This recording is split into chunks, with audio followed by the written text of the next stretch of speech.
কোনো এক গ্রামে 5,000 মানুষ আছে, সবাই ভালো মানুষ, সবাই ভালো মানুষ, মাঝারি ভালো মানুষ, অনেক উঁচু মাপের না, মাঝারি ভালো মানুষ। একটা আছে ইন্টারন্যাশনাল চোর ওই গ্রামে। বাংলাদেশের যে কোনো জায়গা যাইয়ে চোর ধরা পড়ছে, ওই গ্রামের নাম কয়। তা পুরো বাংলাদেশ ঘুরে ঘুরে গ্রামের নাম রে পচাইছে, ওই গ্রামের নামই হয়ে গেছে চোরের গ্রাম। ও গ্রামে কেউ মাইও দেবে না, ও গ্রামের মেয়ে কেউ নীতিও রাজি না, চোরের গ্রামে আত্মীয়তা করবো না, ঠিক না? এক চোরে বোতল পচাই ফেলাইছে, ঠিক কিনা? আর এক গ্রামের সাধারণ মানুষ, নিচু মানের মানুষই বেশি কিষেন কামলা দেয়, ভ্যান রিক্সা চালায় বেড়ায়, ছোট ছোট ছোট ছোট কারবার করে। কিন্তু একটা মানুষ গবরে পদ্ম ফুল ফুটছে, একটা মানুষ জজ হয়ে গেছে ওই গ্রামে। এবার পুরো গ্রামের নাম জজের গ্রাম, পুরো গ্রামের নাম জজের গ্রাম।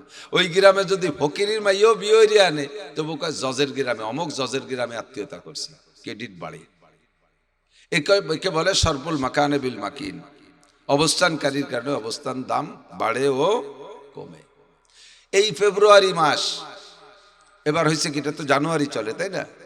এই জানুয়ারি মাস, এই জানুয়ারি মাস, এই জানুয়ারি মাসে আল্লাহু আকবার, একটা রাত গেছে, তার নাম গেছে 31st নাইট।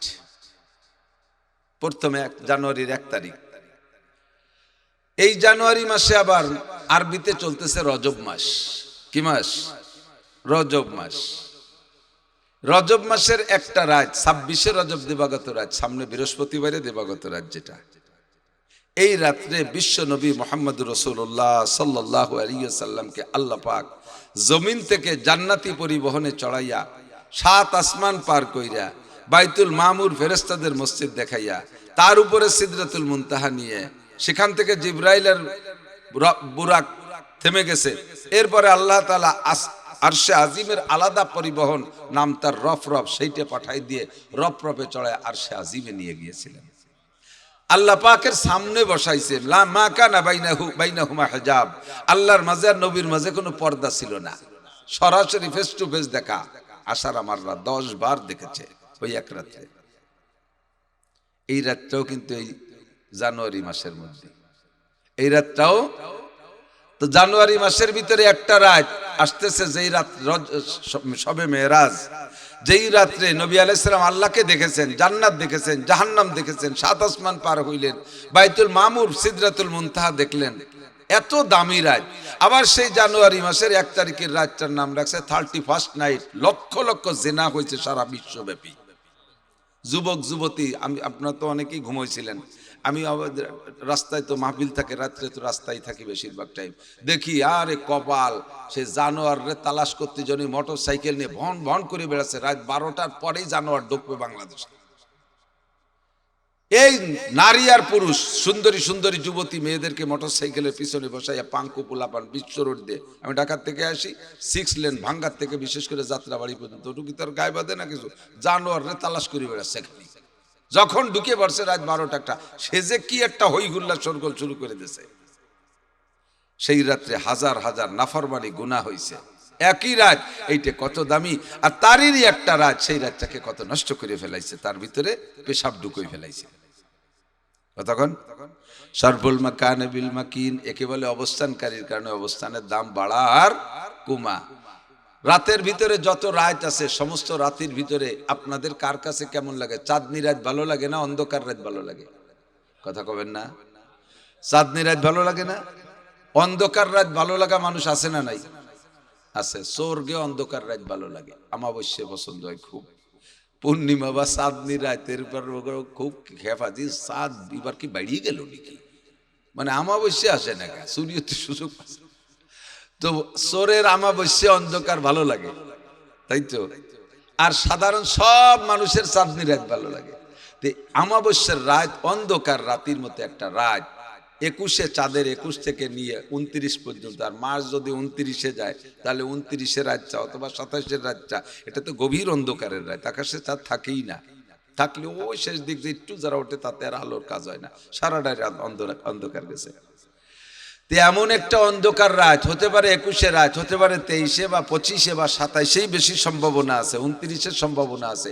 এমন একটা অন্ধকার রাত আল্লাহ পাকের কাছে, যেটা মানুষের কাছে অপছন্দের রাত, অন্ধকার রাতটা অপছন্দের রাত।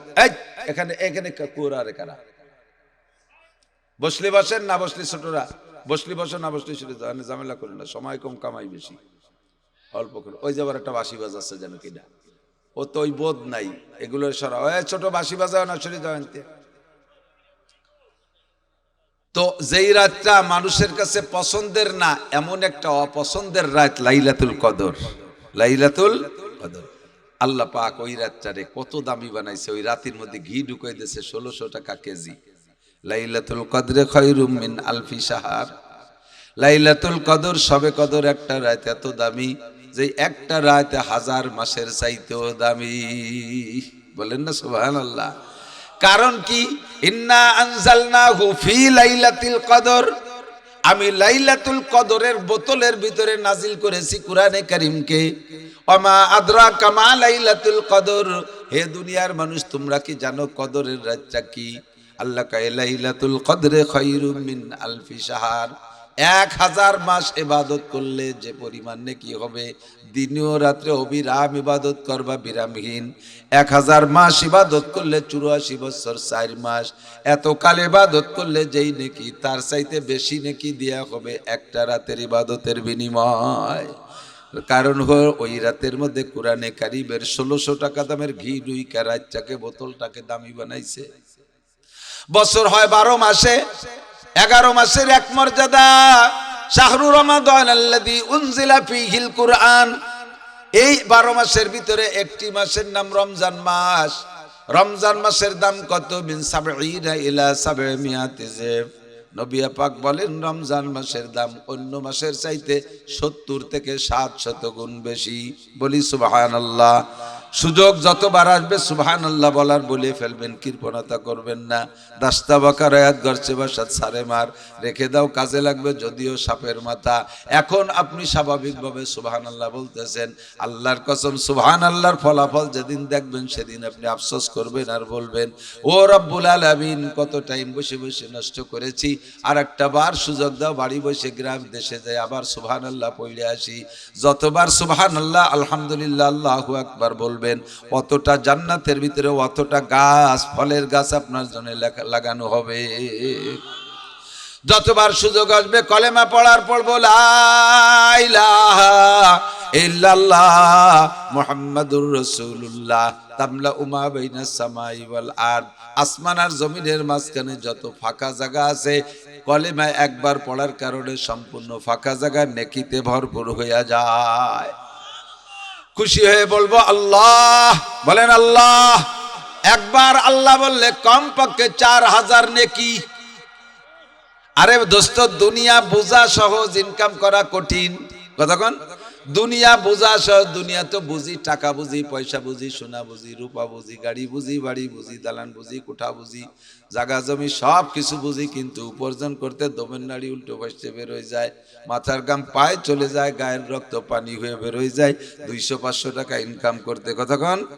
500 টাকা ইনকাম করতে সকাল 8টা থেকে দুপুর 1টা পর্যন্ত কোদাল কোপানো লাগে, মাটি কাটা লাগে। 700-800 টাকা কামাই করতে সকাল 8টা থেকে বিকেল 4টে পর্যন্ত রাজমিস্ত্রির কাজ করা লাগে। প্রত্যেকটা কাজ কঠিন পরিশ্রমের বিনিময়ে আপনার কিছু পয়সা আসে। পয়সাগুলো বোঝা যায় খুব সহজে, কিন্তু কামাই করতে দম বের হয়ে যায়। আর আখেরাতকে বুঝতে বড় কঠিন, এটা মাথায় মুঠে ধরেই না। নেকি লাগে কোন সাগে? 200 নেকি দিলে এক জোড়া বার্মিজ স্যান্ডেল দেয় না, লাখখানিক নেকি দিলি এক রতি সোনা দেয় না, আরে 500 নেকি দিলে এক কেজি চাউল দেয় না। নেকি লাগে কোন সাগে? এই দিক কি হবে মাথায় মোটে বুঝিয়ে আসে না। কিন্তু ইনকাম করা খুবই সহজ। একবার আল্লাহ বললে 4000 নেকি। মাথা ঘামে নাকি কোন জায়গা? আল্লাহ বলতে কি কোন জায়গা ঘামে? সুযোগ পাইলে এগুলো বলে ফেলবেন, সুবহানাল্লাহ, আলহামদুলিল্লাহ, আল্লাহু আকবার, লা ইলাহা ইল্লাল্লাহ, আল্লাহু আকবার, এগুলো বলতে তালে থাকবেন। শাহরু রমাদান আল্লাযী উনজিলা ফীহিল কুরআন হুদাল লিন-নাসি ওয়া বাইয়িনাতিম মিনাল হুদা ওয়াল ফুরকান।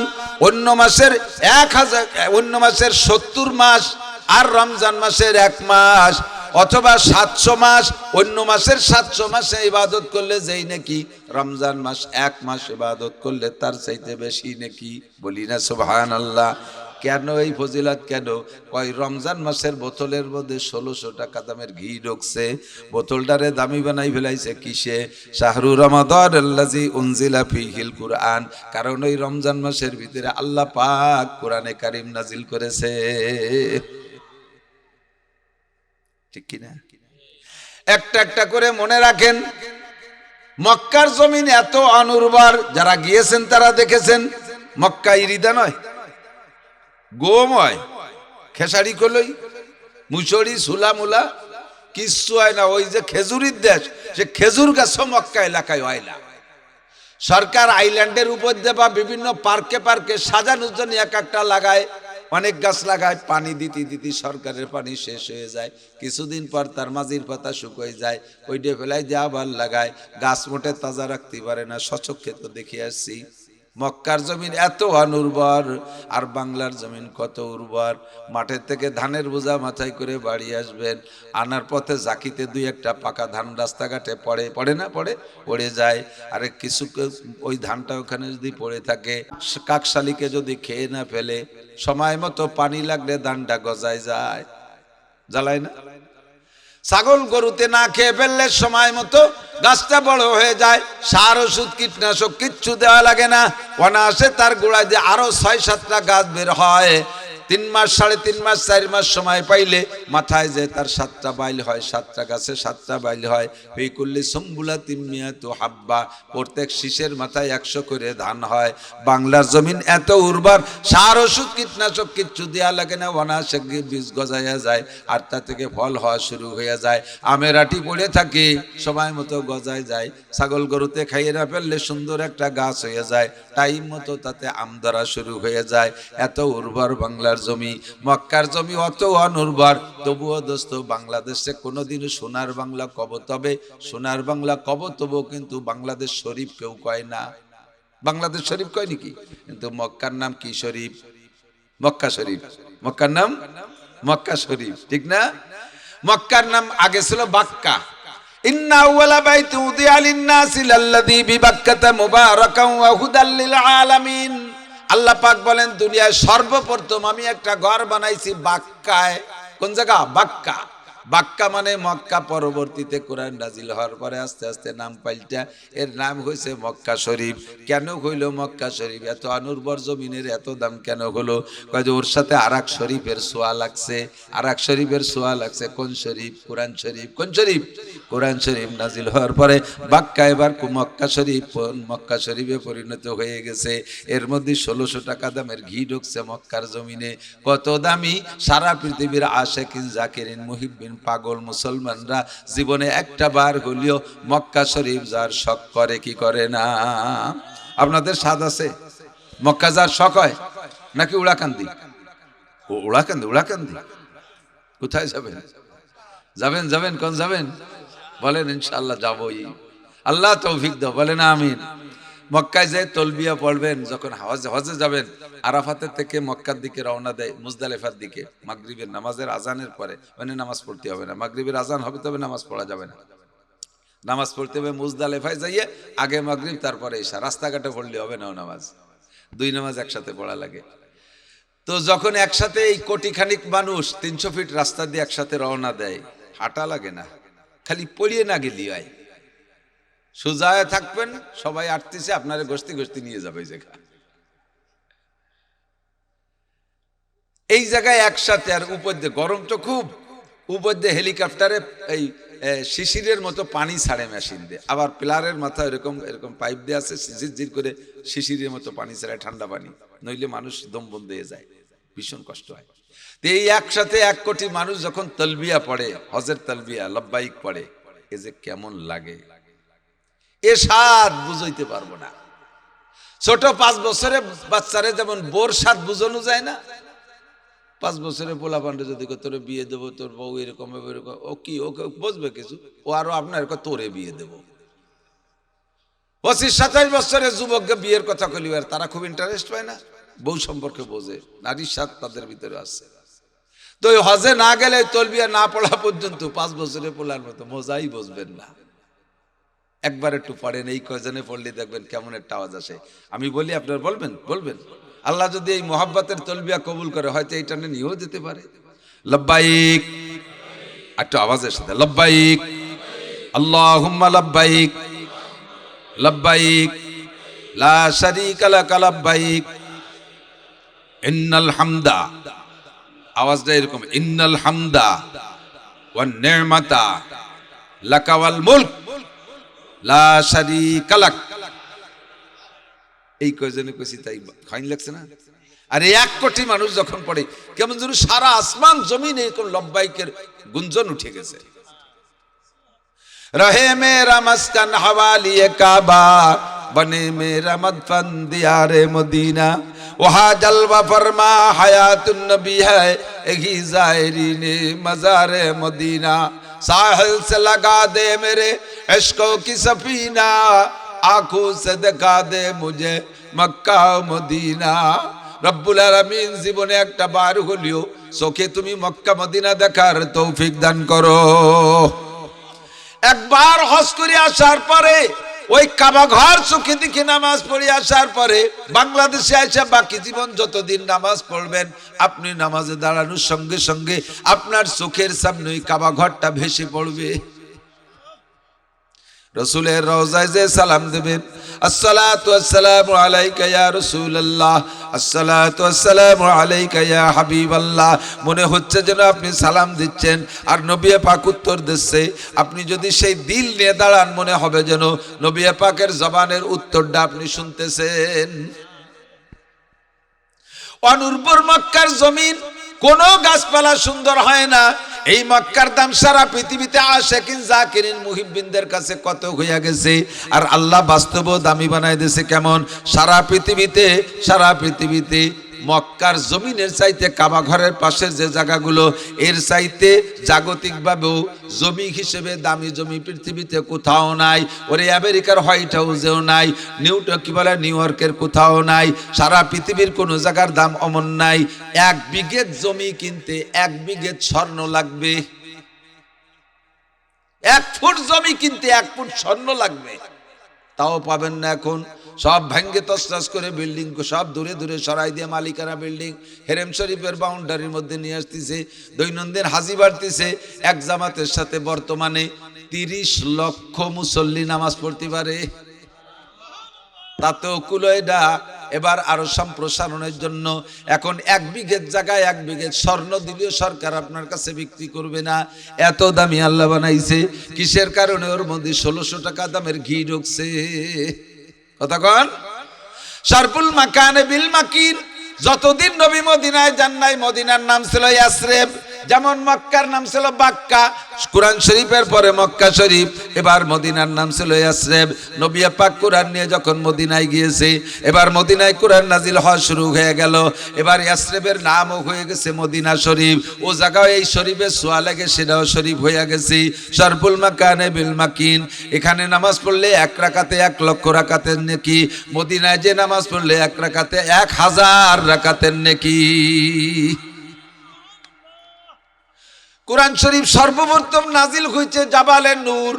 হাজী সাহেবরা দেখে আসছেন জাবালে নূর, গারে হেরার মধ্যে ঢুকতে পারেন নাই, বৃদ্ধ হয়ে বুড়োকালে যারা হজে গেছেন যাইতে পারবেন না। ও উপরের দিক তাকাইলে আপনার হাঁটু কাঁপা শুরু হয়ে যাবে। আল্লাহর রহমতে আমি সময় মতো একবার যে ভিতরে গুহার ভিতরে ইশরাকের নামাজ পড়ে আসছি। ও জায়গা বসলে ইশরাকের নামাজ পড়িয়া ও জায়গা বসলে গুহার মধ্যে বসলে মনে হয় যেন জিবরাইল আমার সাথে দেখা করতে আসবে, এমন একটা ভাব সৃষ্টি হয়ে যায় আল্লাহর পক্ষ থেকে। এমন একটা মজার জায়গা। ওই জায়গা আয়াত নাজিল হয়েছে মাত্র 5টা। ইকরা বিসমি রাব্বিকাল্লাযী খলাক, খলাকাল ইনসানা মিন আলাক, ইকরা ওয়া রাব্বুকাল আকরাম, আল্লাযী আল্লামা বিল কলাম, আল্লামাল ইনসানা মা লাম ইয়ালাম। এই 5টি আয়াত নাজিল হয়েছে। এরপরে আর নবী পাক কখনো গারে হেরায় গেছে বলে ইতিহাসে পাওয়া যায় না। 5 আয়াত নিয়ে নেমে চলে আসছেন। বাকি আয়াতগুলো মক্কা মদিনার বিভিন্ন জায়গায় অবস্থানকালে নাজিল হয়েছে। ওই গারে হেরায় মাত্র 5টি আয়াত নাজিল হয়েছে। পাহাড়টার নাম জাবালে নূর। এই জাবালে নূরের কাছে যদি জিজ্ঞাসা করেন, ও জাবালে নূর, তোমার মধ্যে যে 5টি আয়াত নাজিল হয়েছে, ওই 5টি আয়াত তুমি তিলাওয়াত করে শোনাও, পাহাড়ে কি শুনাইতে পারবে? কথা বলেন, পারবে? কোনোদিনও পারবে না।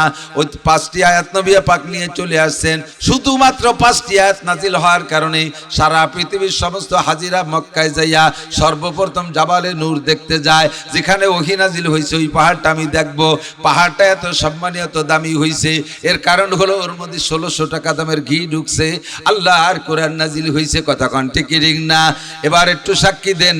পাহাড়ের ভিতরে 5টি আয়াত নাজিল হওয়ার কারণে এই পাহাড়টাকে যদি দর্শনীয় বস্তু হয়, পাহাড়টা যদি দর্শনীয় জায়গা হয়, তার যদি এমন সম্মান আর ভালোবাসা হয়, সেই হাফেজে কোরআনের ভিতরে 30 পারা কোরআন শরীফ ঢুকানো আছে। আরেকবার 5টি আয়াত নাজিল হয়েছে জাবালে নূরের ভিতরে।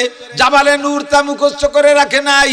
আরে নাজিল হওয়ার কারণে যদি সে এত সম্মানী আর এত দামি হইতে পারে, তাহলে 30 পারা কোরআন শরীফ যে হাফেজের সিনার মধ্যে, যে আলেমের সিনার ভিতরে, যেই পুরুষের সিনার মধ্যে, যেই মহিলার সিনার মধ্যে, ওই মহিলার দাম, পুরুষের দাম, হাফেজের দাম, আলেমের দাম জাবালে নূরের চাইতে লক্ষ কোটি গুণ বেশি হওয়া দরকার কিনা?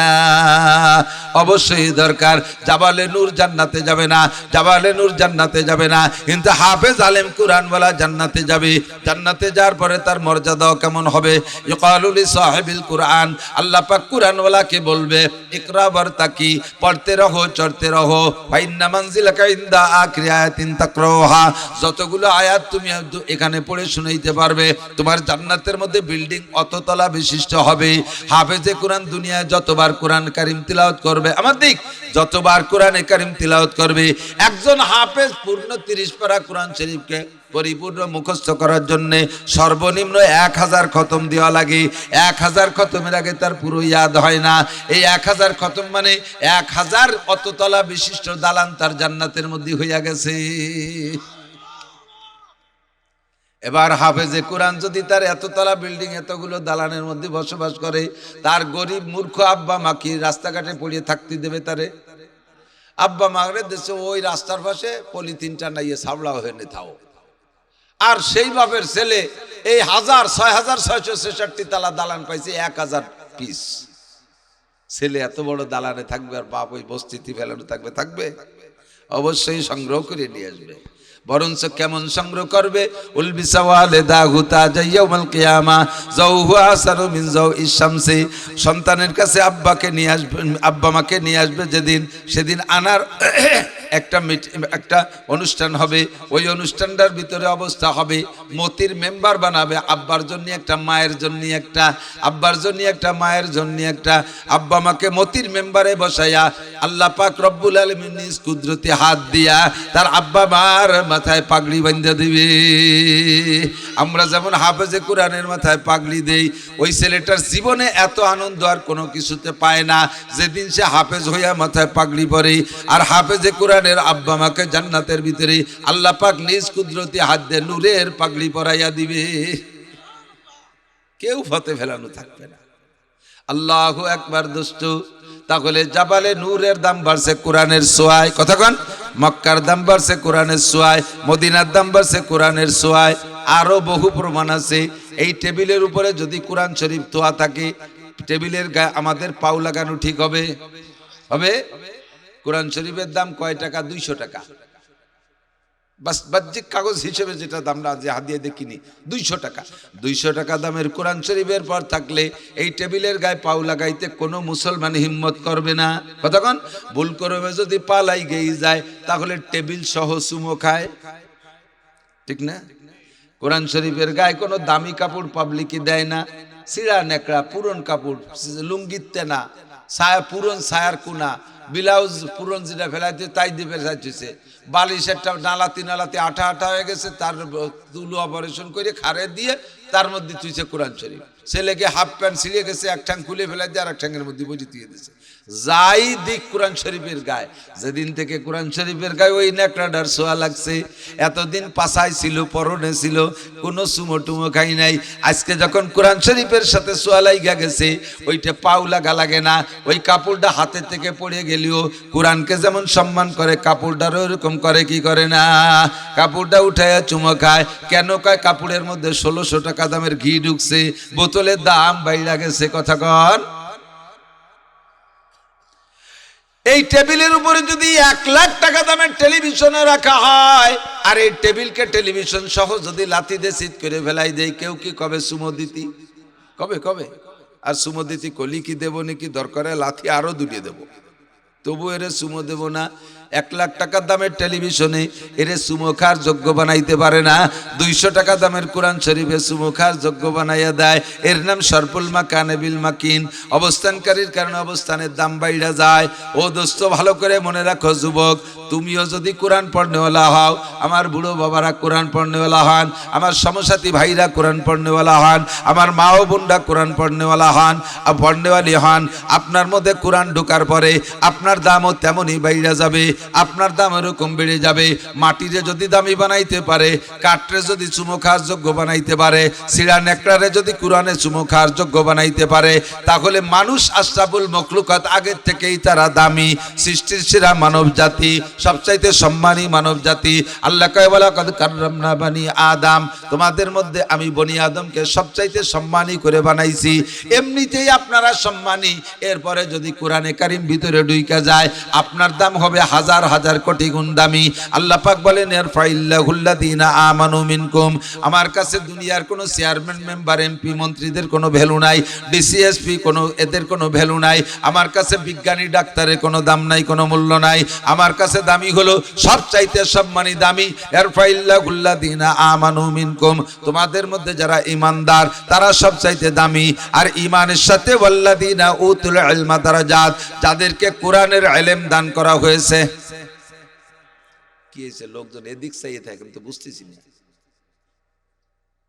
এই পোলাপানে ফাজলে মেরে তাই যদি দেখেন, তা আমাকে ডাইয়ানছেন কে? আহা, দুঃখের বিষয়। ইরফাইল্লাহুল্লাযীনা আমানু মিনকুম, তোমাদের মধ্যে সবচাইতে দামি যারা ঈমানদার। বলেন কারা দামি? কারা দামি? ডোনাল্ড ট্রাম্পের ঈমান আছে, আমেরিকার প্রেসিডেন্ট ডোনাল্ড ট্রাম্প, ওই টেম্পুর ঈমান আছে, নেতানিয়াহুর আছে, নরেন্দ্র মোদির আছে, অং সান সুচির আছে, জেলোনেস্কির আছে, চীনের প্রেসিডেন্ট কিরা? চীনের প্রেসিডেন্ট কাশাই মোদি, শি জিনপিং, তারপরে রাশিয়ার প্রেসিডেন্ট ভ্লাদিমির পুতিন। একে কের ঈমান নাই? এরা তো বিশ্বের বর্তমানে শীর্ষ নেতা। সারা পৃথিবীর বেঈমান নেতাকে এক পাল্লায় রাখবেন, আর এই খাগড়াবাড়ির সবচাইতে গরিব একটা ফকির মুসলমান মোমেন, তারে আর এক পাল্লায় রাখবেন। আল্লাহর কাছে হাসরের মাঠে দেখবেন ওজন কোন দিক বেশি। ওগুলো বস্তা ভরা গার্মেন্টসের তুলো, আর এই মোমেন ডালে 1 মুঠ সোনা। 1 মুঠ সোনার দাম বেশি না 1 বস্তা তুলোর দাম বেশি? 1 মুঠ সোনা বেশি হয়ে যাবে না? 1 মুঠ সোনা 4-5 ভরি সোনা 1 মুঠির মধ্যে রাখা যায়। তাহলে 1 মুঠ সোনা, 1 ভরি স্বর্ণ, স্বর্ণের দাম 2,26,000 টাকা। 1 মুঠ স্বর্ণ 5 ভরি স্বর্ণ কয় লাখ টাকা হয়ে যাবে? 10-11-12 লাখ টাকা হবে। আর 1 বস্তা তুলো যত বড় বস্তা বানান, কয়টা হবে? আর এই দুনিয়ার কাফের মুশরিক সব মিলিয়ে এলো ওই কি বলা হয় গার্মেন্টসের জুট, গার্মেন্টসের পচা তুলো, ওই দিয়ে বস্তা বানার কোনো ওজনই নেই। ইমানদারের ওজন সবচেয়ে বেশি। এরপরে ইমানদারের মধ্যে কারা দামি? যুবক শোনো, ওয়াল্লাযীনা উতুল ইলমা দারাজাত, যাদেরকে ইলম দান করেছেন তাদের মর্যাদা সবচাইতে বেশি। দারাজাত তার মানে সারা দুনিয়ার দরজা মর্যাদা যত আছে সব ইলমওয়ালার। কোন ইলমওয়ালার? আল্লাহ যে ইলমওয়ালাকে দামি বলেছেন, ওই ইলম দুনিয়ার ইলম না, ওই ইলম হলো কোরআন আর হাদিসের ইলম, কোরআনের ইলম। নবী পাক বলেন খায়রুকুম মান তাআল্লামাল কুরআনা ওয়া আল্লামা, তোমাদের মধ্যে সবচাইতে দামি, তোমাদের মধ্যে সবচাইতে দামি ওই ব্যক্তি যে কোরআন পড়ে আর পড়ায়, কোরআন পড়ে আর পড়ায়। ও ব্যক্তি হুজুর হওয়া লাগবে না, ও যদি মাস্টার হয় কোরআন পড়নেওয়ালা তাহলে দামি মাস্টার, যদি ডাক্তার হয় কোরআন পড়নেওয়ালা দামি ডাক্তার, অফিসার হবে দামি কোরআন পড়নে পড়নেওয়ালা, দামি অফিসার। কৃষক হবে কোরআন পড়নেওয়ালা, তাহলে ওটাই দামি। মহিলা হবে কোরআন পড়নেওয়ালি, তাহলে ওইটাই দামি। পুরুষ হবে কোরআন পড়নেওয়ালা, তাহলে সেইটাই দামি। যদি কোরআন পড়তে না পারো তাহলে তুমি যত বড় পণ্ডিত হও, আল্লাহর কাছে 1 পয়সারও ভ্যালু নাই। কোরআন দিয়ে দামি বানাইতে হবে। বোতলরে দামি বানাবেন কি ঢুকাইয়া? কোরআন ঢুকাইয়া বোতলরে দামি বানাইতে হবে। কতক্ষণ? এক বড় পণ্ডিত, বড় শিক্ষিত, নদী পার হবে, খেয়া ঘাটে যাইয়া বসে রয়েছে। খেয়ালা উপার যাই, আর উপারের তেপার আসার যাত্রী নাই। ও খেয়ার পর বসে বিড়ি একটার পর একটা ধরাচ্ছে খাচ্ছে, ধরাচ্ছে খাচ্ছে। এখন ভদ্রলোক ডাকতেছে খুব টেডি ভাষায়, উচ্চ শিক্ষিত। ও হে কর্ণধর, তরি তরে তরাও। কর্ণধর, কর্ণধর মানে খেয়ালা। ওর ছাতায়ও বোঝে না কোনোদিন যে কর্ণধর মানে কি। ও কি অত বড় ডাটের বাংলা বোঝে নাকি? এনি ডাকিই যাচ্ছে, ও শোনেই না, বোঝেই না। ও জানে না যে কর্ণধর মানে খেয়ালা, আর তরি মানে নৌকো, তরে মানে কিনারে, তরাও মানে নিয়ে আসো। এসে কিছু বুঝতে বিড়ির পর বিড়ি খাইয়ে উনি মানে কাঠে বেড়াচ্ছে। এর মধ্যে এই পাশের এক কৃষক আছে, ভাইজান আপনি কি কন? কয় যে কর্ণধরকে ডাকছি, সে আসছে না। ওইভাবে ডাকলি জীবনে আসবে না, আনে খেয়াই নিয়ে দিচ্ছি, দাঁড়ান।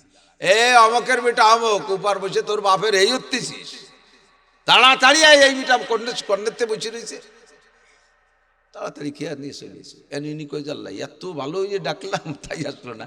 আরে মোটা মোটা বকারি দিলে তাইতে লেয়া পড়া না, সে কাজানি সে আনি ভালো ছিল, তাহলে খেয়া পারতি হতে অনেক আগে। আসার পরে এবার খেয়ায় উঠছে, তো কদ্দুর যাওয়ার পরে নৌকা নিয়ে ভাসানোর পরে বলছে, ও হে কর্ণধর, তুমি কি বাংলা লেখাপড়া জানো? কয় স্যার বাংলা যদি 2-1 লাইন জানতাম তাহলে কি খেয়া পাইয়ে বেড়াতাম নাকি, যে কোনো একটা কাজ বাজ করতাম, বাংলা জানি না। তাহলে তোমার জীবন 4 আনাই মিছে, শুদ্ধ ভাষা, তোমার জীবন 4 আনাই মিছে। খেয়াল কয় জীবন ভরে খেয়া বললাম, কেউ তো ইয়ে করলো না, এ কোন বেকায়দারটা উঠেছি নৌকায়। কদ্দুর যাওয়ার পর, ও হে কর্ণধর, তুমি কি অঙ্ক জানো? কয় স্যার অঙ্ক যদি একটু জানতাম, আমি এই 20-22 টাকা গুনতে পারি, এর চেয়ে বেশি কামাই হয় না, ওই চেয়ে উপরে গুনিও আমার লাভ নাই, অসুই নেই কোনোদিন। তাহলে তোমার জীবন 8 আনাই মিশে। ও কয় জাল্লা এ কোন সর্বনাশের ভালাই বললাম, আগে 4 আনা ফিরে 8 আনা, ওরে তো বেশিক্ষণ কেয়ার রাখলি পরে আমার শেষ করে দিবে না। কদ্দুর যে বলতো, ও হে কর্ণধর, তুমি কি ইংরেজি জানো? কয় স্যার আমার গোষ্ঠীতেও কেউ ইংরেজিতে আলিফও জানে না, 1 অক্ষরও জানে না। আমরা যদি এই 3-4 পদে লেখাপড়া জানতাম তাহলে কি খেয়া বইয়ে বেড়াইনি, কত চাকরি বাকরি। এবার ভদ্রলোক বলতে, তাহলে তোমার জীবন 12 আনাই মিশিয়ে, বাংলায় 4 আনা, অঙ্কে 4 আনা, ইংরেজিতে আর 4 আনা, তে 4 12 আনা। এখন ও চুপ করে রয়েছে, আল্লাহ কোনো মতে নামাতে পারিনি, আজ 4 আনা আছে, ও তো ফিরে ধাক্কা মারে শেষ করে দিবে। এই কইতে কইতে মাঝ নদীতে যাইয়ে আকাশে তুমুল মেঘ, আর ছাড়ছে ঝড়, ক্যাইসা ঢেউ।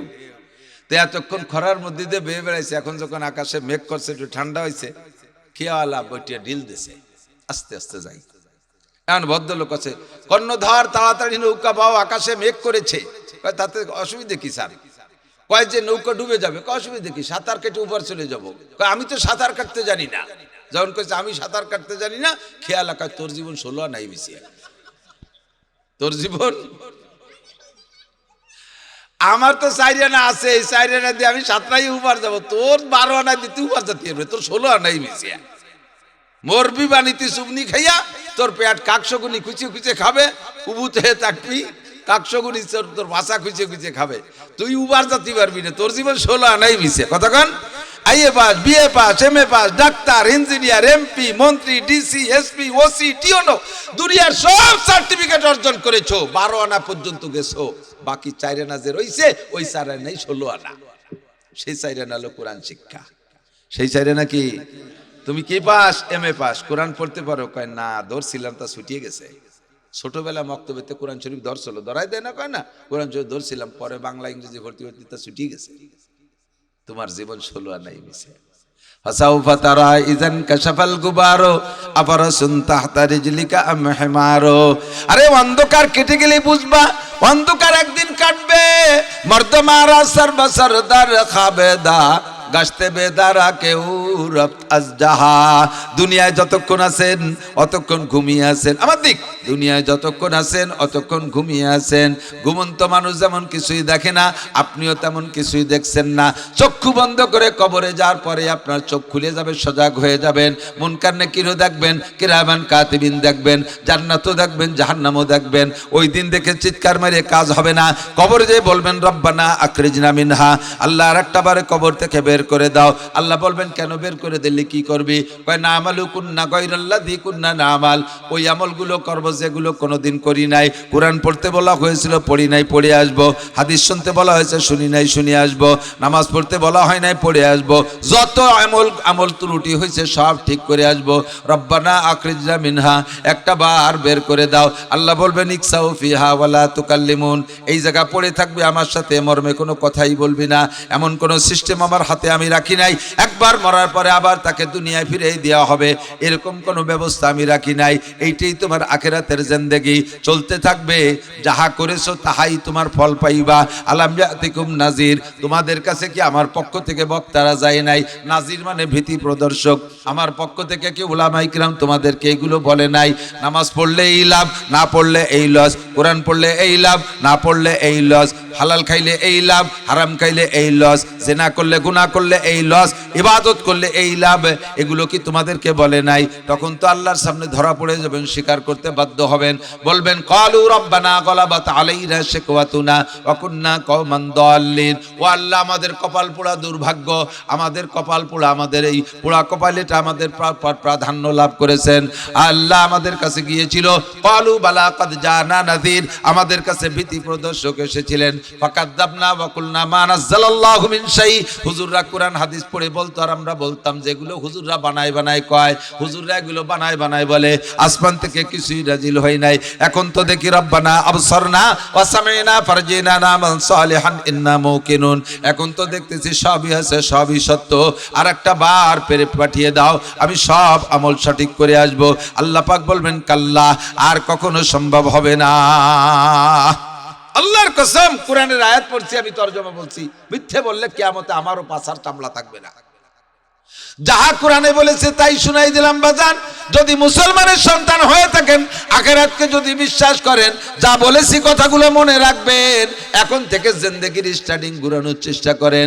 আপনাকে কবরে IABM এ জিজ্ঞেস করবে না, কোনো একটা ইংরেজি SMS এ জিজ্ঞেস করা হবে না, ইংলিশ কোনো গ্রামার জিজ্ঞেস করা হবে না, দুনিয়ার অর্থনীতি জিজ্ঞেস করা হবে না, আপনি MP মন্ত্রী চেয়ারম্যান মেম্বার হয়েছিলেন কিনা এটা জিজ্ঞেস করা হবে না, কত বিঘে জমির মালিক হয়েছিলেন জিজ্ঞেস করা হবে না, বিয়ে কয়টা করেছিল, ছেলে মেয়ে কয় ডজন বানাইছো তা জিজ্ঞাসা করা হবে না। আপনাকে জিজ্ঞেস করা হবে মার রব্বুকা, রব তোমার কে, ওমা দীনুকা, তোমার ধর্ম কি ছিল, ওমান হাদার রাজুল্লাযী বুইসা ফিকুম, তোমাদের নবীকে তুমি কি চিনতে নাকি, নবীর সাথে কোনো সম্পর্ক আছে নাকি? খোদার কসম প্রশ্ন কিন্তু এই তিনটে হবে।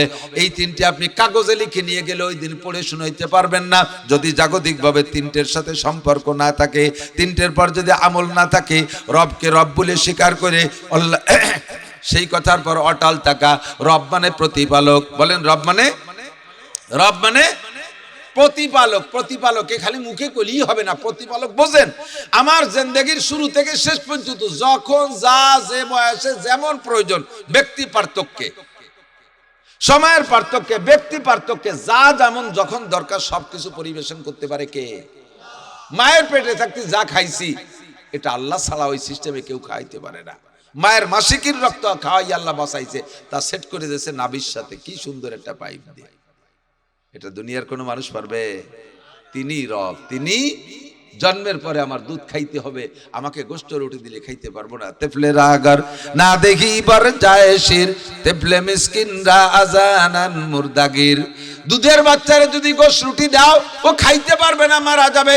এই জন্য রব আমার আল্লাহ মায়ের বাচ্চা জন্মের সাথে সাথে মায়ের দুইটা স্তনকে আল্লাহ বড় কইরা দেয়, ওর ভিতরে সুন্দর দুধ তৈরি করে দেয়, পরিমাণ মতো গরম, পরিমাণ মতো ঠান্ডা, পরিমাণ মতো গাঢ়, পরিমাণ মতো পানি, পরিমাণ মতো মিঠা, পরিমাণ মতো লবণ, পরিমাণ মতো ওর ভিতরে খাদ্য শক্তি যা দরকার সব দিয়ে আল্লাহ তাআলা তৈরি করেছেন। তিনি আমার রব।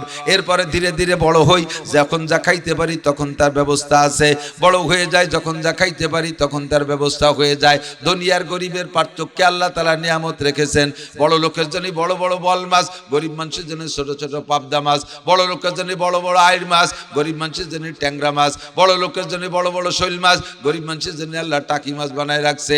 এমন করে প্রত্যেকটা নিয়ামত একই জাতের ভিতরে ছোট বড় করে বানায় রাখছে।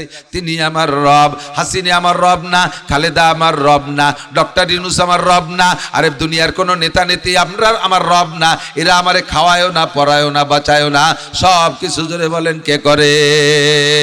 আল্লাহ করে। এই রব বলে মজবুত থাকবেন, তাহলে আপনার মরণের সময় আল্লাহ পাক 500 ফেরেশতা পাঠায় দিবে। তাতানাজ্জালু আলাইহিমুল মালায়েকা, 500 ফেরেশতা পাঠায় দিবে আপনার জান কবজা করে, আপনাকে ইস্তেকবাল করার জন্য। আজরাইল ফেরেশতা জান বের করে নেওয়ার সাথে সাথে ওই জান্নাতি ফেরেশতারা আপনাকে নারায়ে তাকবীর দিতে দিতে নিয়ে যাবে। যার সময় বলবে ভাই ভয় নাই, দুনিয়া ছেড়ে চলে আসছেন, টেনশন হচ্ছে বউ বাচ্চার কি হবে। আল্লাহ তাখাবু ওয়ালা তাহজানু, ভয়ও পেন না, টেনশনও করেন না। নাহনু আউলিয়াউকুম ফিল হায়াতিদ দুনিয়া, এতদিন আপনার সাথে ছিলাম দুনিয়ায়, অফিল আখিরা, মরার পর আপনার সাথে থাকবো। ওয়ালাকুম ফিহা মা তাশতাহি আনফুসুকুম, জান্নাতে যাওয়ার পরে মুখে যা মনে যা চাইবেন তাও পাবেন। ওয়ালাকুম ফিহা মা তাদউন, মুখে যা বলবেন তাও দেওয়া হবে। অবশেষে একটা পুরস্কার অতিরিক্ত দেওয়া হবে, সেটা আপনার চাওয়া লাগবে না, সেটা হলো নুজুলুম মিন গফুরির রহিম। আল্লাহ পাক রব্বুল আলামিন নিজ হাতে তোমার গালে উঠাইয়া 500 বছর খানা খাওয়াবে। আল্লাহর হাত দিয়ে খানা খাওয়াবে। ফাসাউফা তারা ইদান কাশাফাল গুবারু আবারাসুন তাহতা রিজলিকা আমহামারু। ও যুবক, আবাল বৃদ্ধ বনিতা, দুনিয়ার মোহে পড়ে এখন আখিরাতের সব কিছু ভুলে গেছেন। এখন শুধু আড়িয়ে গরুর মতো, বাঘের মতো সামনের দিক গুতইতে তালে আছে। সামনে যে কোন বিপদ হবে এইটা মোটে ভাবতেছে না। এই জায়গায় আমরা এই ষাড় গরুর মতো, বাঘের মতো এই স্বভাবটার থেকে ফিরে আসি। আমি একটু আরো দূরের ভবিষ্যৎ চিন্তা করি। আমার ভবিষ্যৎ কেমন হতে পারে, এই ভবিষ্যৎ এখনই তৈরি করে নিতে হবে।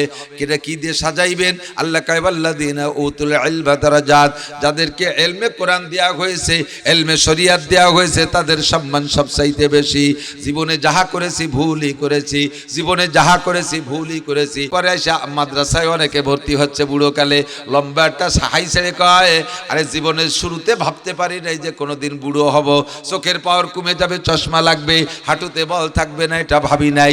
আমাকে হাতে একটা লাঠি নিয়ে হাঁটতে হবে যৌবনকালে, কোনো যুবক এটা ভাবে না। কথা বলেন ঠিক কি ঠিক না? আমার চশমা দিয়ে কাগজ পড়তে হবে, এটা যৌবনকালে ভাবি নাই। এখন তো চশমা ছাড়া বাথরুমের দরজাও খুঁজে পাই না, ভাতগুলো দেখতে পারি না। এই বড় বড় অফিসাররা রিটায়ার্ডের পরে বৃদ্ধ বয়সে আইসা জাগা মতো বুঝে ফেলে, কিন্তু এমন একটা সময় বোঝে যে সময় বুঝলে কোনো কাজ হয় না। সময় আছে বোঝেন, সময় আছে বোঝেন। সময় বেশি নাই আমার, এই জন্য বাড়তে পারবো না, অন্য জায়গা যাইতে হবে। আমি একটা কথাই বুঝাইতে চাইছি, সব কিছুর দাম বাড়ানোর জন্য, এই বোতলটারে দামি বানানোর জন্য যে 1600 টাকা দামের ঘি, সেটা হলো আমাদের জন্য কোরআনের ইলম। কথা বলেন ঠিক কি ঠিক না? এই জায়গা মাদ্রাসা শুরুর সময় মনে একবার কুরবানির সময় আসছিলাম, কুরবানির সময় আসছিলাম না, কুরবানির সময় আসছিলাম, এই কুরবানি উপলক্ষে দুটো কথা বলা যাবে। তার আগে জানতামই না যে এই যে এই পাশে এই বাগান টাগানের এই ধারে ফাঁকা পাশে এই পাশে কোনো বসতি আছে বা এখানে একটা মাদ্রাসা। তো মাদ্রাসা হওয়ার পরে এখন দেখেন কত মানুষ। আপনারাও কি মাদ্রাসা হওয়ার আগে এই জায়গায় এত মানুষ সমবেত হয়েছেন? কোনোদিন হয়েছেন? কাজিয়াডাঙ্গা হলে লোকজন জমায়, তাই ভাষাতে কাজিয়া টেজিও তেমন হয় না আল্লাহর রহমতে। তাহলে এই জায়গা হয় নাই। আর আজকে আসেন কি এই জায়গায় সিজদা দেবেন, জায়গায় সিজদা দেবেন, এখানে জামাতে নামাজ পড়বেন। এত মানুষ মসজিদে ধরবে না, জামাতটা এখানে নামাজ পড়বেন। এই জায়গাটা সিজদার যোগ্য হয়ে গেছে একটা জিনিসের ছোঁয়ায়, সেটা হলো 1600 টাকা দামের ঘি, আল্লাহর কোরআনের ছোঁয়ায়। ঠিক না? আমি ব্যক্তিগতভাবে শুকর আদায় করি, আমি ব্যক্তিগতভাবে শুকর আদায় করি। আমাদের গোপালগঞ্জে ছোট বড় কত মানুষ আছে। আল্লাহ, আমি যদি জেনারেল পড়তাম আর আলেম না হইতাম, কোরআনের ছোঁয়া না লাগতাম, তাহলে বিসিএস ক্যাডার হতাম, ধরে নেন, অথবা বড় একটা ইঞ্জিনিয়ার হতাম, মানে ধরি বিজ্ঞানী হতাম, যে কোনো ডিপার্টমেন্টের বড় একটা অফিসার হইতাম। তাতে কি হতো? আমি তাতে যা হইতাম তার চাইতে কোরআনের শিক্ষায় শিক্ষিত হয়ে আমি তার চেয়ে অনেক সম্মানী হয়েছি। আমাদের গোপালগঞ্জের একমাত্র প্রধানমন্ত্রী শেখ হাসিনা ছাড়া সারা বাংলাদেশের সব জায়গার মানুষ কম বেশ চেনে, আর একজন জেনারেল শিক্ষিত লোক দেখান দি বর্তমান সময়, আগে যারা গেছে তাকে কথা আম্মা বাদ। বর্তমান সময় আল্লাহর ফজলে বাংলাদেশের যে কোনো থানায় যাবেন, মৌলানা নাসির সাহেব আমাদের গোপালগঞ্জের ইনশাআল্লাহ এক কাপ চা আপনি ফাউ খাইয়ে আসতে পারবেন। যে কোনো জায়গা যাবেন পরিচয়টা দিলে আপনাকে আলাদা একটু সম্মান করবে। বাংলাদেশের যে কোনো জায়গায় যাবেন। আমি এইটা জেনারেল শিক্ষা অর্জন করে পারতাম না, এটা অর্জন করতে, যত বড় পণ্ডিত হই না কেন আমি এইটা অর্জন করতে পারতাম না। আল্লাহ পাক রব্বুল আলামিন আমারে সারা বাংলাদেশের মানুষের কাছে আদরের পাত্র বানাইছে, একমাত্র একটু কোরআন শরীফ শিখেছি, তাও ভালো আলেম হইতে পারিনি। এটাই আমার আনন্দের বিষয়, এটাই আমার আনন্দের বিষয়। কোথাও যে কিছু খাইতে আমার কিনা লাগে না। গতকালকে গেছি ঢাকায়, কি কয় নবাবগঞ্জ মাহফিলে, যাওয়ার সময় বালাসুর মুন্সিগঞ্জ ওখানে দাঁড়াইয়া এক আল্লাহর মধ্যে এত বড় এক আইড়ি মাছ, পদ্মার আইড় 8 কেজি হবে, সাথে 6 কেজি দামি মিষ্টি 700 টাকা কেজি, তাই সে কিনে দাঁড়ায় রয়েছে। আর এই বাসমতি, পাকিস্তানি বাসমতি এত বড় চাল, তাই 4 প্যাকেট কিনে দাঁড়ায় রয়েছে দেওয়ার জন্য দেশে উঠাইয়া। কদ্দূর আগে যে দোহার গেছি সে জায়গার উলামায়ে কিরামরা গিরে মিষ্টি খাওয়াইয়ে তা আবার দিয়ে দেশে, আবার গাড়ি বইরে। তারপরে গেছি তো মাহফিলি বয়ান করে আসছি। এটা আমাকে আর কিসে দিত? আমি আইএ বিএমএ বিসিএস পাস করতাম, যত বড় অফিসার হতাম, এই অর্জন আমার ছিল না। আমি ব্যক্তিগতভাবে আন্তরিকভাবে খুশি আমি কোরআন শিখতে পাইরা। এই জন্য আমার ছেলেদেরকে আমি বলছি, বাবা আমি কোরআন পড়ে ঠকি নাই, তোরা আল্লাহর কোরআন পড় ঠকবি না। কারণ কোরআনওয়ালার সার্টিফিকেট দিয়েছেন স্বয়ং আল্লাহ, কোরআনওয়ালাকে সার্টিফিকেট দিয়েছেন স্বয়ং নবী। খায়রুকুম মান তাআল্লামাল কুরআনা ওয়া আল্লামা। কোন হাদিসের মধ্যে পাবেন না নবী বলছেন খায়রুকুম মান কানা এমএ পাস, খায়রুকুম মান কানা বিএ পাস, খায়রুকুম মান কানা বিসিএস ক্যাডার, খায়রুকুম মান কানা ডাক্তার ইঞ্জিনিয়ার। এরকম হাদিস শুনছেন নাকি? খায়রুকুম মান তাআল্লামাল কুরআনা ওয়া আল্লামা, এটা শুনছেন কি শোনেন নাই? তোমাদের মধ্যে সবচেয়ে দামি ওই ব্যক্তি যে কোরআন পড়ে আর পড়ায়। এটার জন্য এবার মাওলানা হাফেজ শর্ত না, খায়রুকুম মানে নি মানে এভরিবডি, যে কোনো ব্যক্তি কোরআন পড়লেই সে দামি হয়ে যায়। কোন সুবহানাল্লাহ। নারী পড়ুক দামি, পুরুষ পড়ুক দামি, কৃষক পড়ুক দামি, মাস্টার পড়ুক দামি, পুলিশ পড়ুক দামি, যে পড়বে সেই দামি হয়ে যাবে। দুনিয়ায় আমারে কেউ দাম দিল আর না দিল আমার কিছু আসে যায় না, আমি আল্লাহর কাছে দামি হওয়া দরকার। কতক্ষণ মরণের আগে কোরআন শরীফটা শুদ্ধ করে পড়া শিখে আমার এই বোতলটারে 1600 টাকা দামের বোতল বানাবো। রাজি আছেন ইনশাআল্লাহ?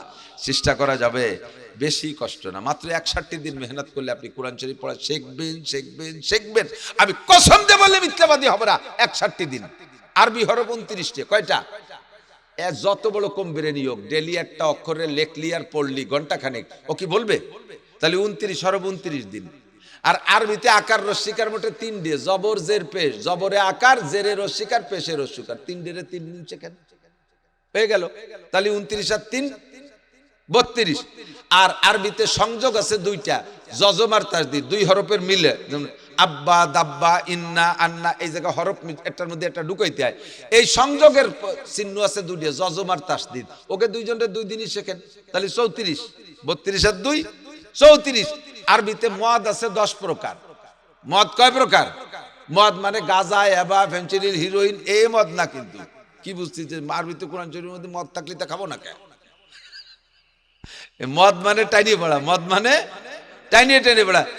কুল ইয়া আইয়ুহাল কাফিরুন লা আ'বুদু, এই লারে একালিপটা না ফরজ, লারে টানলে হবে হে কাফেররা তোমরা যার পুজো করো আমি তার পুজো করি না। আর লারে না টানে যদি পড়ে দেন লা আ'বুদু মা তা'বুদুন, তাহলে হবে তোমরা যার পুজো করো আমি সামনে থেকে অবশ্যই তার পুজো করিবই। ওয়া নাশকুরুকা ওয়ালা নাকফুরুকা, দোয়া করতে পড়েন না? এই ওয়ালা রে কমপক্ষে এক আলিফ লা রে টানতে হবে। যদি টানেন তাহলে হবে আল্লাহ তোমার নিয়ামত খেয়ে শুকর আদায় করি, কোনোদিন কুফরি করি নাই, নাফরমানি করি নাই, করব না। আর যদি বলেন ওয়ানাশকুরুকা ওয়ালা নাকফুরুকা, লা রে না টানেন তরজমা হবে এতদিন শুকর আদায় করছি সামনেতে আর পারবো না, খাইয়ে তোমার নাফরমানি করব, কুফরি করব, ঈমান থাকবে কতক্ষণ, নামাজ তো বাতিল হবেই হবে। এই টানিয়ে পড়ার নাম বলে 10 মদ। এই মদ আছে 10 প্রকার, তাহলে 10 আর 34 44। আর মাখরাজ আছে 17টা, মাখরাজ 17টা, 17 দিন। মাখরাজ মানে উচ্চারণের স্থান থেকে উচ্চারণ করা। ছোট হা, বড় হা, হা আর হা, সদ আর সিন, সা, এই 3 হরফের পার্থক্য, দূরত্ব, দাদ আর দালের পার্থক্য, কফ আর কাফের পার্থক্য, হামজা ইয়ের পার্থক্য, ওয়াও হামজার পার্থক্য, এই পার্থক্য উচ্চারণের ভিতরে আছে। এই মাখরাজ আছে 17টা, 17 দিন শেখেন, তাহলে 44 আর 17 কত হয়? 61। যত কম বেরেনি মানুষ হোক 61 দিন মেহনত করলে সে কোরআন শরীফ পড়া শিখবেই শিখবে। আমি চ্যালেঞ্জ দিয়ে বলতে পারি। একটু কি করেছেন? জীবনটাকে দুনিয়া কামাই করার জন্য 70-80 বছর সময় নষ্ট করলেন, কোরআন শেখার জন্য কেন 61 দিন দিতে পারলেন না? আইএবিএমে বিসিএস পাস করার জন্য আপনি লাখ লাখ টাকা খরচ করতে পারলেন। আপনি একজন হুজুরের মাসে আপনি 500 টাকা 1000 টাকা দিয়া 2 মাস কষ্ট করে 1000 2000 টাকার বিনিময় আপনি এত বড় সম্মান অর্জন করতে পারলেন, কেন করলেন না? কারাহা বা খলকে জারি জুমলা রাজ বা খোদা তদবির হিলা কায়রাওয়াজ।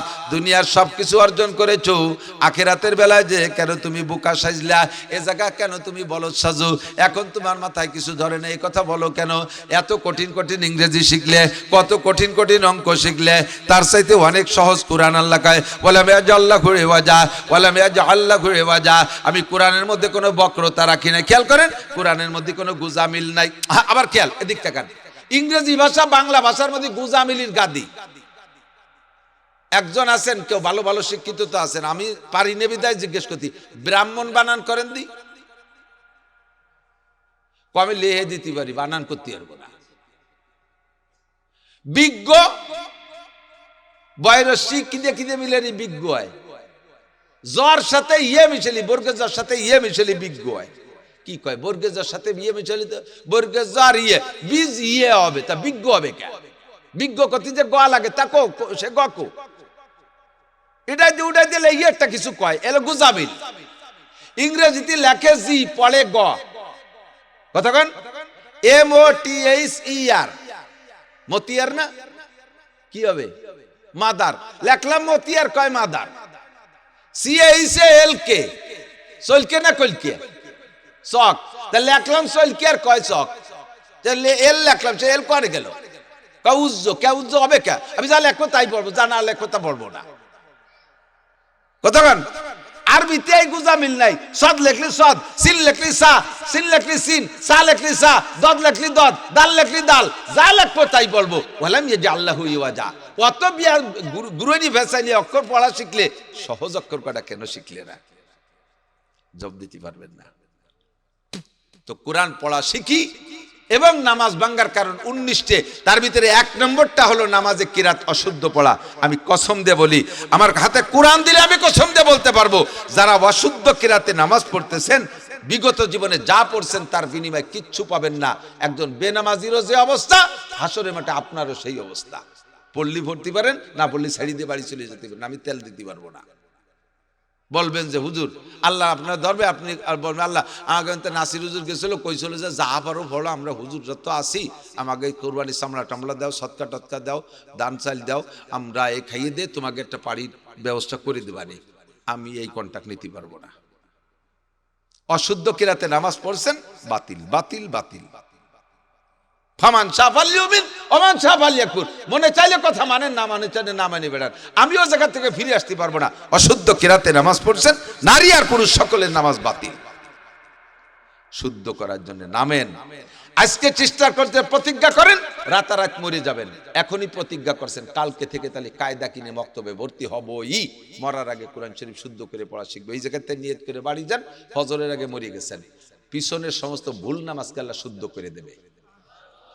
কিন্তু সিটারি বাটপাড়ি, হ্যাঁ কিন বানি দেহি রোজার মাসে শুরু হওয়ার বানি, তারপরে দেই কুড়ি মাসে তো আলো না দিই, সামনে রোজাইতে ধরবানি আর কাঁসাই দিয়ে আইটিয়ে গুটিয়ে দোলাইয়ের অভাব হবে না। পাশায় সালা বাঁধতে যাইয়েন, ফিটি শস্যের তেল মাহাজেন, বাড়ি যাতে স্লিপ করে সরি যায়। রেডি হন মিয়া, হাসি উড়াই দিয়েন না, কাজে লাগান। তা আপনাদের এই জায়গাটা দামি হয়েছে, এই জায়গার এই বোতলের মধ্যে কি ঢুকছে? ঘি। 1600 টাকা দামের ঘি। কোরআন ঢুকে দামি বানাইছে এই মাদ্রাসা। কয় যে এই যেটা কাগড়াবাড়ি মাদ্রাসা, ওই যেটা কাগড়াবাড়ি মাদ্রাসা, এত কাগড়া কত বাড়ি হবো আমরা? ওই যে কামারুল মাদ্রাসা, ওই জায়গা তিলছাড়া মাদ্রাসা, তারপরে তিলছাড়া ওখানে মহিলা মাদ্রাসা শরীফুলের আর একটা, এরপরে আবার গোনা পরানপুর মাদ্রাসা, এত মাদ্রাসা কি করব, কয় জায়গা দেব, বেশি দরকার নেই, এটা অনেক বড় দরকার নেই। আমাদের এপাশে তারাইল ফুকর মাদ্রাসা বড় মাদ্রাসা আছে, বাস ওইটাই যথেষ্ট। আমার হুজুর মৌলানা নুরুল হক সাহেব তারাইল ওই ফাঁকা জায়গা আর একটা করতেছে মাদ্রাসা।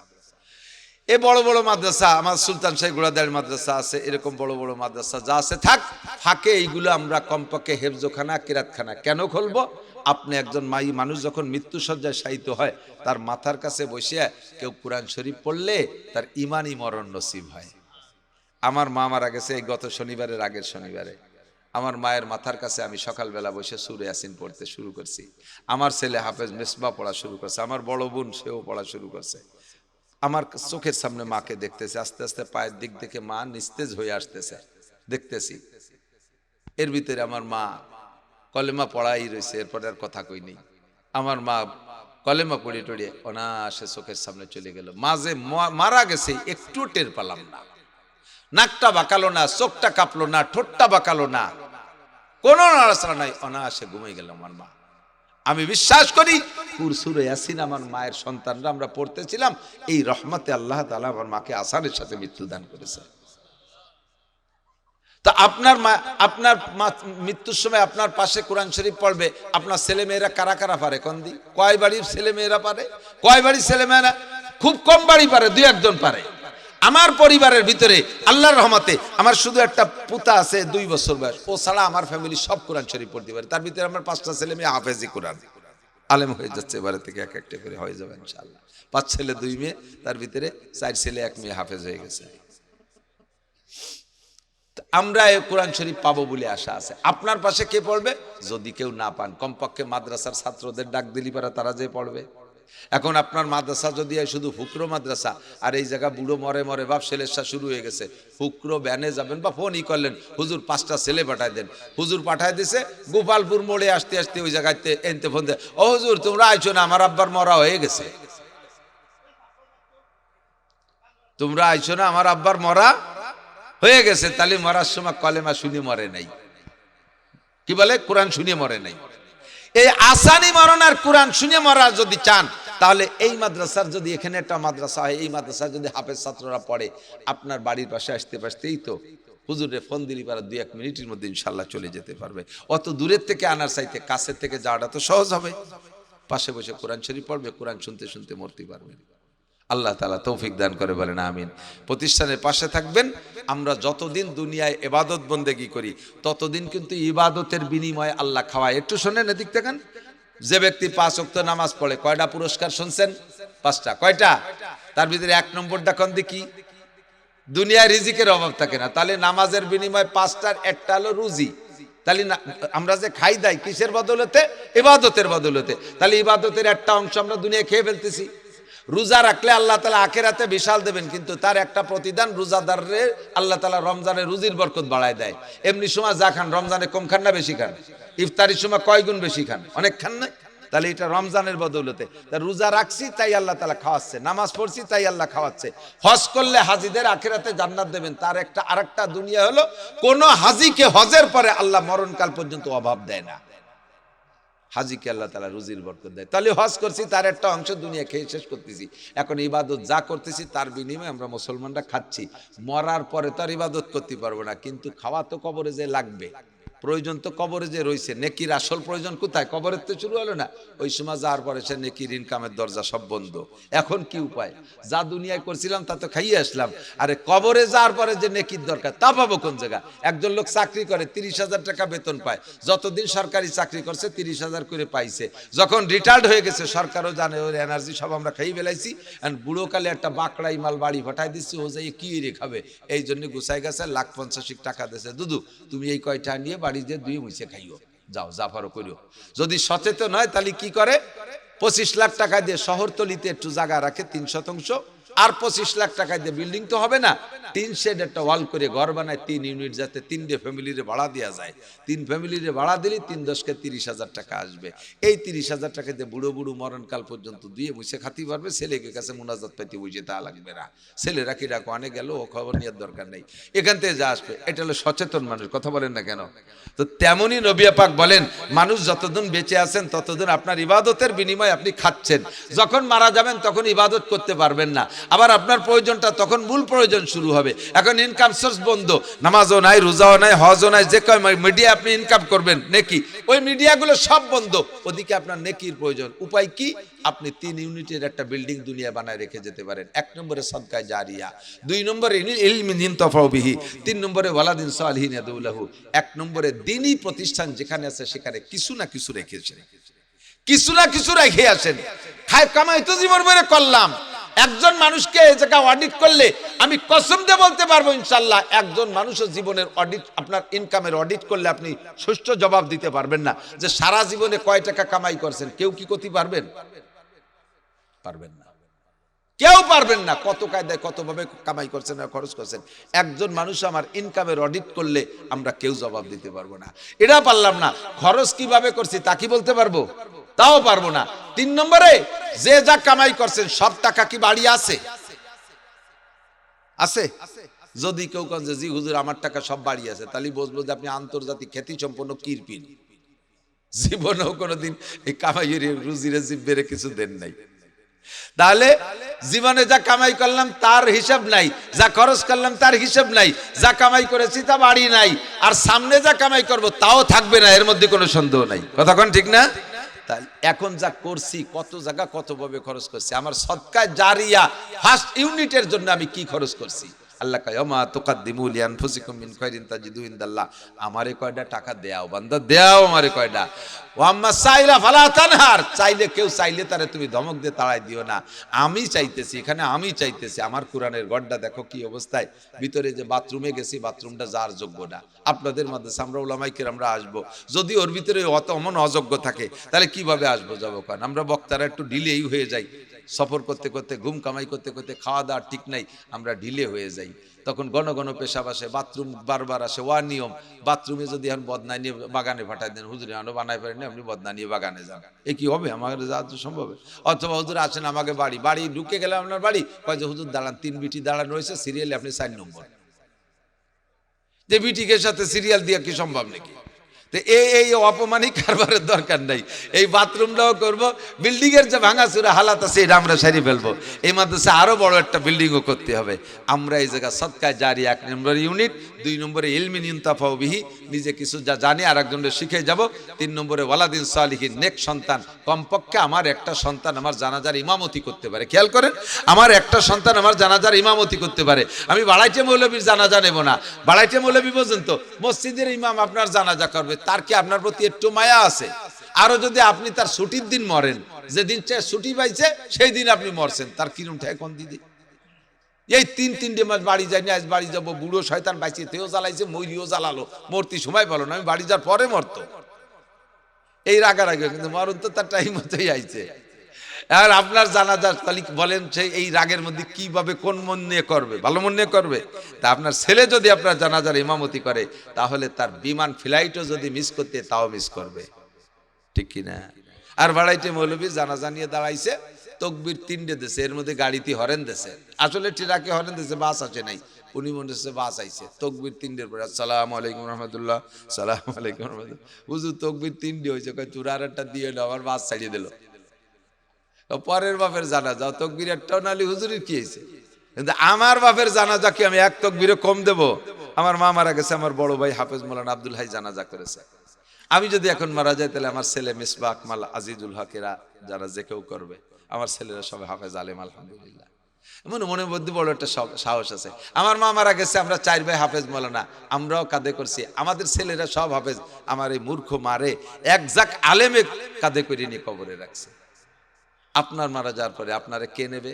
আপনার বিড়ি খাওয়া ছেলে, আপনার সিগারেট খাওয়া ছেলে, আপনার পাশাবের করা প্যান্ট পরা ছেলে, আপনার দাড়ি কাটা ছেলে, আপনার ঘুষ খাওয়া ছেলে, সে যারাই নেলো একসাথে দেয়া। হুজুর তো সব কয়জন হয় না, কমপক্ষে জানাজার ইমামতিটা করার জন্য একটা ইমাম বানান, ঠকবে না। আমি তো আগেই বলে নিছি আমার ব্যক্তিগত ব্যাপারটা শকর আদায় করণার্থে, যে আমি IABMA BCS পাস করলেও ওই সম্মান বাংলাদেশে অর্জন করতে পারতাম না যে সম্মান আমি কোরআনের মাধ্যমে অর্জন করেছি। আপনিও একটা মেধাবী ছেলে, ভালো ছেলেটাকে মাদ্রাসায় দেন, ইনশাআল্লাহ দেশজয়ী আলেম হবে, বিশ্ববিখ্যাত হবে, তার দ্বারা হাজারো মানুষ হিদায়াত পাবে, আর এই নেকি আপনি কবরে শুয়ে শুয়ে পাইতে থাকবেন।